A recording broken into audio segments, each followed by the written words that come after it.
ข่อยนี่กะเอาไปดินัดไปคนพิซซ่า Hello everyone welcome to my channel again ไปดิสิแม่เลยป่าเขาบอกมือนี่นะติ้ง beautiful ที่นี่ฉันผมสั้นมีคนท้องฉันผมสั้นด้วย แม่นบ่ ป ตั ก ดไหม ติฉันจะผมยาวแต่ดูดีหน้าฉันมันจะมนๆแต่ฉันผมสั้นชากัน ไปเลย Why you speak Thai language ใช่ฉันเป็นคนฉันเป็นคนนะฉันเป็นคนนะ ลูกซอส ซอสอลิสาคือเห็นอย่างมาหลายๆคนคือ ไปเอิ่นกันตืมพี่เชอร์ดูขึ้นมาทันทีทันใดเลยปกติมึง พี่ของจริงก็คือดูขึ้นมา ไม่ พี่ชาดู ข่อยกระบาโอ้ ปานิ่ม กินบ่ได้หรือบ่มากปานี่โคตรเท่ ข้างหน้าเลย บ่หูเลยแซ่บอุ้ย sorry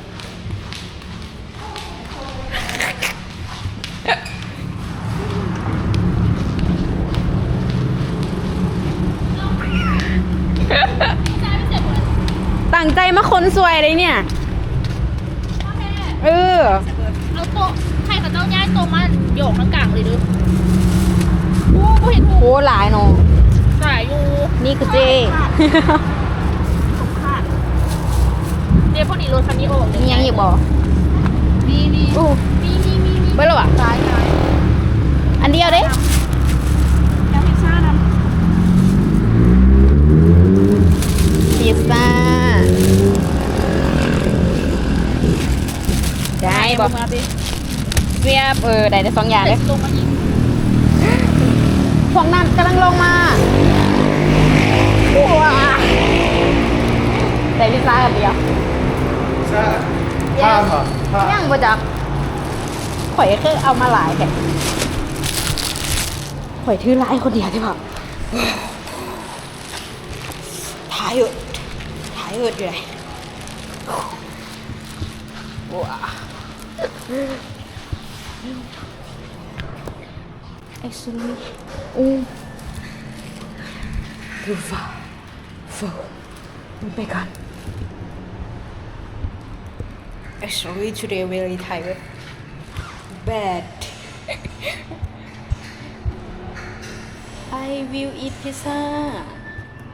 จะได้กินพิซซ่าก็เลยว่าเอ้ยบุกเมียมาได้ร้ายหนึ่งเอาน้ำข่อยก็ได้เบิดเราไปจ้างน่ะเออเบิ่งนี่ พูดเอาไปดู มาเ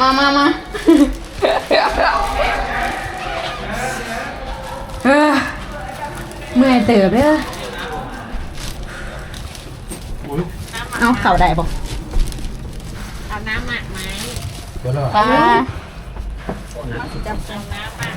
คอยเลยอันนี้มัน เฮ้ยโซจูว่ะ จับซวย แก้วเลย หนึ่งแก้วหนึ่ง โอ้ย เฮ้ย สองแก้ว เขามีแห้งไหมอะไรวะ โอ้มันสิเตะ เหนื่อย มันนักหลายมันสิเตะ ไอ้กับ มันขาดเดี๋ยว มันสิค่ะมันสิเตะถุงเตะใช่ไหม อืม เรียบร้อยแล้วถุงเตะ แม่ เอา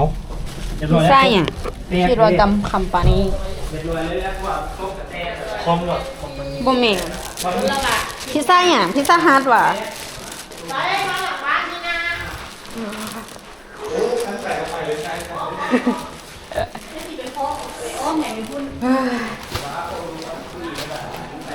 สรุปว่าท่านแล้วจ้ะเอ้ย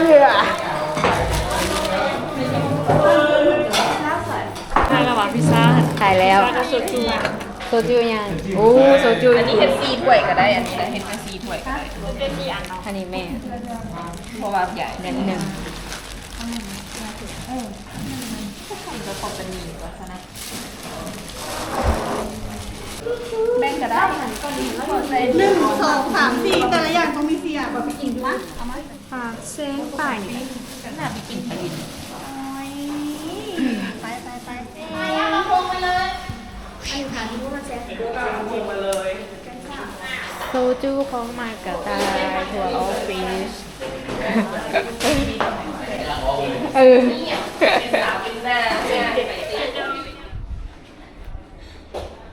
พิซซ่าไอพิซซ่ากินพิซซ่า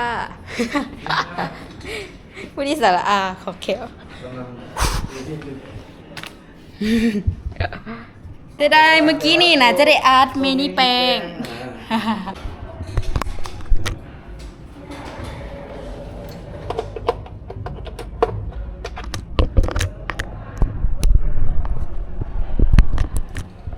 ที่นี่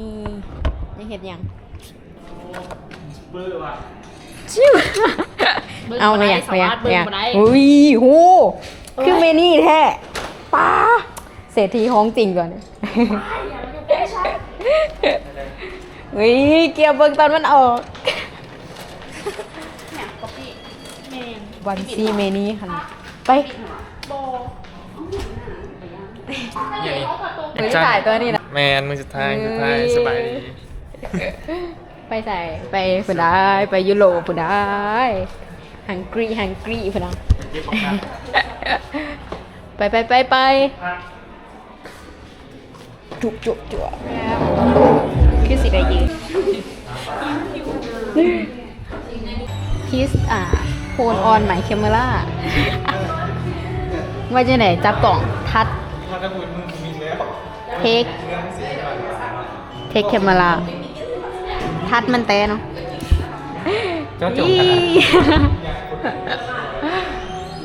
อู้กระต่ายจะเบิ่งเจ้าน่ะโคตรงามมันไกลเกิน น้อย ไป ภาษา ไกลเกินไป จนแล้วผมถ่ายจากเพื่อซื้อมาแกง เป็นอย่าง ซื้อมาแกงแล้วล่ะ มือนี่แหละถ่ายนี่เด็กคุณน่ะ มาจากไหน ถ่ายมื้อนี้ ต้องมีการไลฟ์สดวันนี้ ด้วย บ่ตี บ่ เป็นงาน เป็นอะไร ธรรมดา เป็นอะไร ใช่ละจอคือ เว้ บ่ ย เห็น แฮนซัมขนาด ซื้อ เห็น คือ บ่ บ่เห็น เห็นบ่ อ๋อโอเคโอเคเชียร์ให้โอเค Welcome to Lao อู้ good job How about you how about you Yeah about How what about the camera new for you Say something Say How about something. us also welcome to เราคือกัน welcome to travel Laos 24 years Slow is okay or no okay Are you happy us audience Stay in Laos a little bit เด้อ happy นี่ a little bit Happy a little bit About กระต่าย Say something อันนี้ happy I have nothing to say อ้าว จ้างข่อยเดี๋ยวเจ้าก็ให้ค่าเทปข่อย เอ ได้ไหม อหายแท้ปอ จะไปแพ้ซื้อมาแล้วตายเนี่ย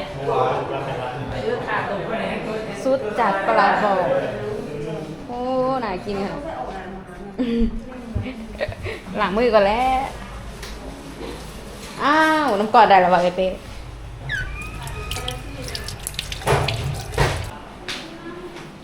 say something เย็นมันบ่แซ่บเย็นหน่อยก็อุ่นๆมันฮ้อนยืนเอาบัดนอนกินอยากแล้ว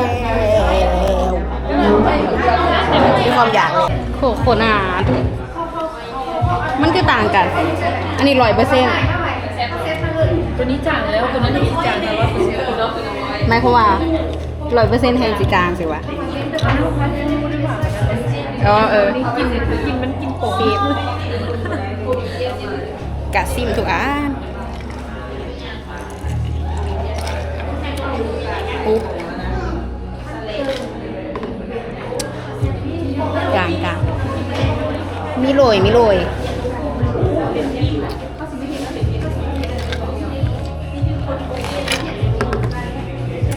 ลองสูตรนี้ก่อน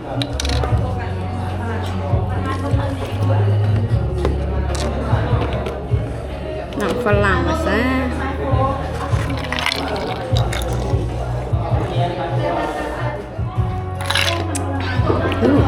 ตัวนี้หอมกว่า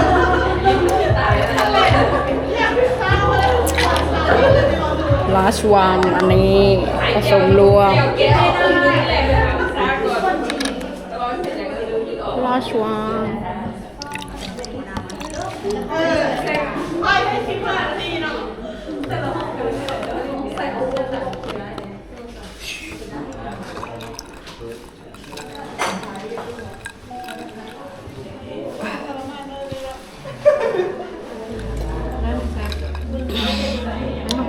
ได้อยู่ลวกส้มหน่อยหนึ่ง waiting to eat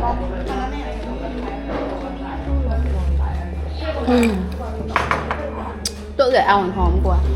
ตัว100%บ่มีกลิ่นอย่างเลยบ่จ้าโอ้โหน้ำมะพร้าวอีก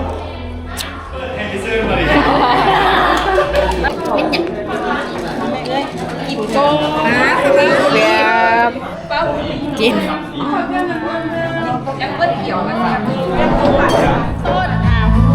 ใครแบบในคลิปเลยเอาจะเห็นเป็นใครจนจือแบบในคลิปสาธิตก่อนแม่เอาก็เห็นโมเป็นซิมก็ถ้าพี่น่าจะเอากล้องตัวนี้เราถ่ายดีนะคู่ป่ะถ่ายเห็นมันจอยได้ป่ะอันนี้พูดนะโซจูห้าคำนี้แล้วอ้าววันนี้จอกน้อยเด็กจอกแก้วมันขนาดนี้นะพวกเราทำนี่ก็เมาหยอดได้แซ่บจอกแก้วขนาดยองกึ่งรถเขาพายิ้มเขาใส่หมักหน้านะมาแซ่บไก่เกิน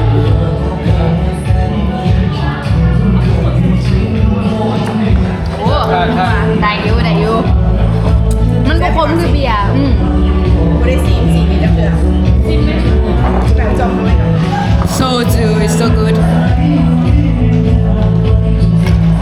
กินกาแฟกินโซจูจ่อมันใหญ่ๆเลยกาแฟระวังเด้อเพราะอยู่คนเดียวเลยผมไม่รีแอคยังอีกไหนมันเมาหวานเดียวเป็นบอกอายุเซฟเป็นตะยานเลย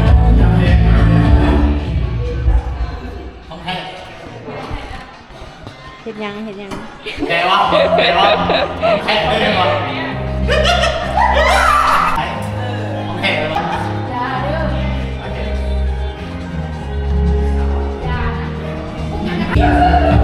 เซฟจองนี่ก็คือแน่เนาะใช่ปะซิมแล้วอ่ะไม่ถือใส่สดเลยดีเอานี่หนีก็พอแล้วชมนี่ก็เมาหยอดเลยมันก็ต้องเซ่เนาะ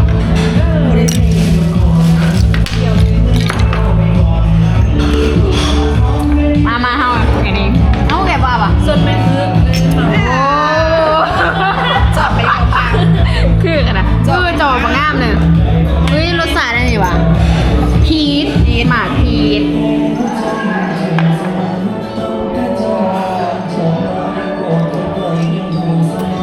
เบิร์ดโอเคเนาะแซ่บคนหมากแอปเปิ้ลนะเนาะมันงามนั่นเองเนาะทำไมคะงามแดงแขนด้วยนะใหญ่ๆนะบีบเอาแขนใหญ่กดเนี่ยคนแบบซีแซ่บโคตรแซ่บแม่จะบอก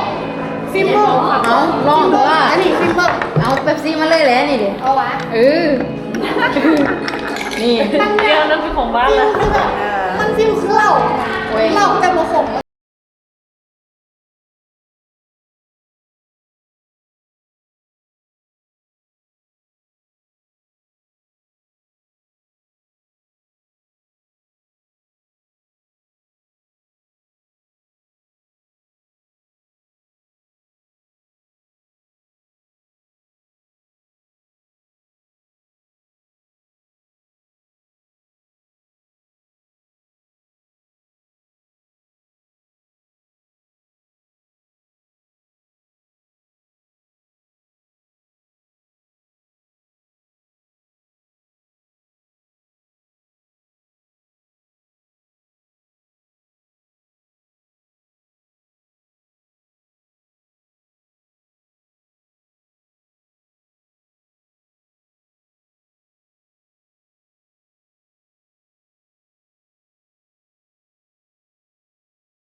เมาหรือมาจักน่ะเงียบกริบโอ้ today is my first time to go home late ได้นี่7 p.m.